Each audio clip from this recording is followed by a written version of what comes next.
vs. Ferrari is a new based on a true story film from director James Mangold. It stars Matt Damon and Christian Bale as Carroll Shelby and Ken Miles, these two guys that are recruited by Ford to build a race car that is going to be able to compete with Ferrari's race cars at this 24-hour Le Mans race, because Ferrari thinks that they're better than everyone else, including Ford, so Ford wants to stick it to them. I was really excited for this movie for James Mangold alone. He obviously directed The Wolverine, which I think is a good movie, and then Logan, which I think is an excellent comic book movie, but he also did another biopic called Walk the Line several years ago, which was about Johnny Cash. Great movie, great performance from Joaquin Phoenix, so I was very excited to see what he was going to be able to do with this kind of movie about race cars and fast driving. Intense filmmaking is obviously going to be required. I was hoping that he could really pull it off, and I was confident that he would, and he did. He pulled it off in strides. This movie is one of the most intense films of the entire year, and one of the most enjoyable ones too. I'm just going to talk about the thing that everyone's obviously probably going to be talking about and going completely nuts over, for good reason. The racing sequences are incredibly intense. The way James Mangold directs these sequences, you understand the consequences of if something goes wrong. You understand how things could go really badly for the driver, in this case Ken Miles.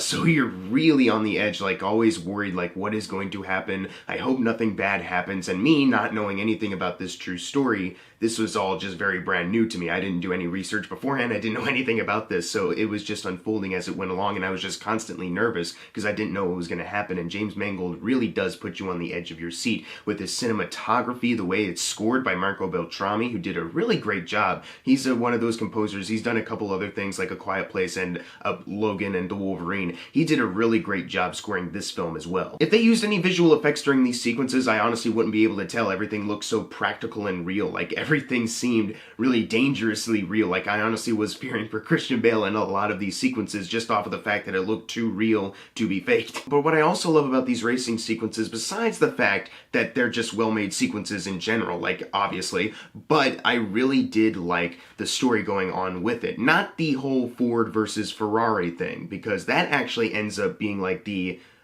anti part of it, like what this movie's actually kind of against, the whole corporation dick measuring contest kind of thing. It really is mostly just about these two guys, Carroll Shelby and Ken Miles, trying to go against all the odds, go against everyone that is trying to micromanage their creativity, and trying to control things where they don't want to be controlled, and just trying to make the fastest car possible for their own personal achievements. I thought that was a really great way to get involved with them. This movie, despite it being titled The Companies That Are Going Against Each Other, it honestly really is kind of like anti-all corporations in general involved with this race, and really just focusing on the individuals that are trying to succeed against all odds that these corporations are putting under them. And though everyone's focused on the brand name alone, the people are the most important part of it and what's going on with their lives.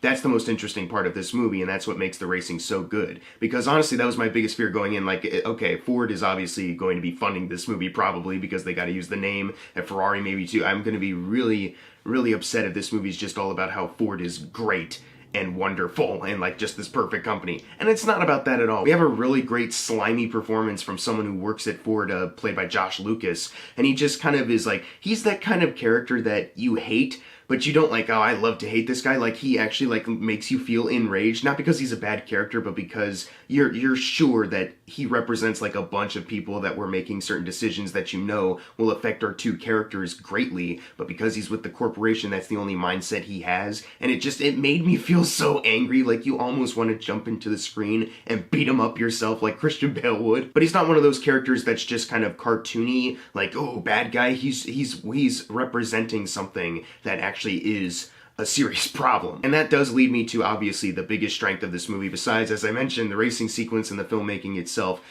But these two performances from Christian Bale and Matt Damon, these two are excellent with each other. If I had to have a flaw with them in any way, it would be, I wish I got to know a little bit more of how they first met up and how they got into business together. I think they kind of glossed over that story-wise, but other than that, their chemistry is really on point. You really do get the sense that there's a true friendship between these guys. There's some history too. They weren't like exactly like peachy clean with each other throughout their entire years. They've had some back and forths, but it's all for the better of what they're trying to make together. They're all in this together after all, and their performances really, really shine. Matt Damon is great in this movie. He's playing a character that needs to be involved with this industry no matter what. This is the only thing he can see doing, but because of certain things, he's kind of told to pull back a lot. And you really do feel that internal struggle as the movie goes on. I thought he was a really great character, but Christian Bale, I think, really is the standout here as Ken Miles. He does a really great job playing this guy. This guy I knew nothing about, but he's actually kind of an inspiration now. Like, I don't care much about racing in general, but after seeing this movie, I care a lot about Ken Miles as a person. I think Christian Bale played him very well. And also, he's got a really great back and forth, not just with his son, who's played by the young boy from A Quiet Place, directed by John Krasinski, who I'm glad he's getting more work after that one because he's a really good child actor, but also he's got a really great rapport with his wife, played by Catriona Balfe. I hope I pronounced that correctly, but she also is really good here. You can really feel the emotion between these two. There's one scene in particular where she really goes all out emotionally, and I was like, damn, she's a really great actress. Like, I'm not familiar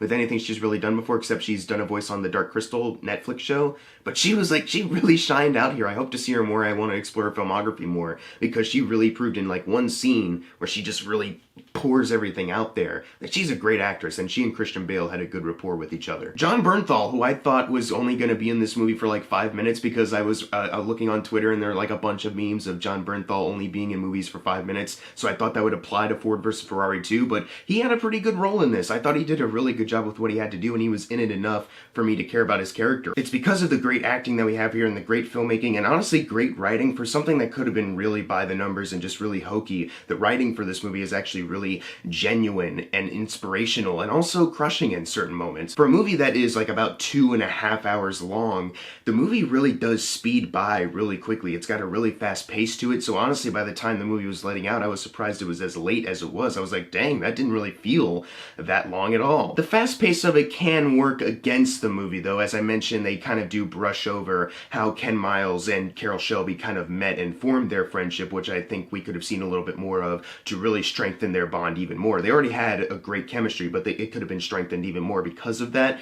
And also there's a certain event that they very much so gloss over, and they present it to you in a different way, and I understand where they're coming from by doing that. But I feel like as far as setting up third act stuff, they probably shouldn't have skimmed over it so quickly. They probably should have showed a little bit of what was going on, because there's a certain moment where they make that jump ahead in time and you're kind of like, whoa, we made a jump. I didn't even really properly register in that. And they start talking about certain things that happen and you're like, I wish we kind of saw this so we could really understand the kind of failure they're kind of feeling right now. Those are like my only two issues with this movie, kind of stuff that they could have maybe slowed down a bit more and fleshed out a bit.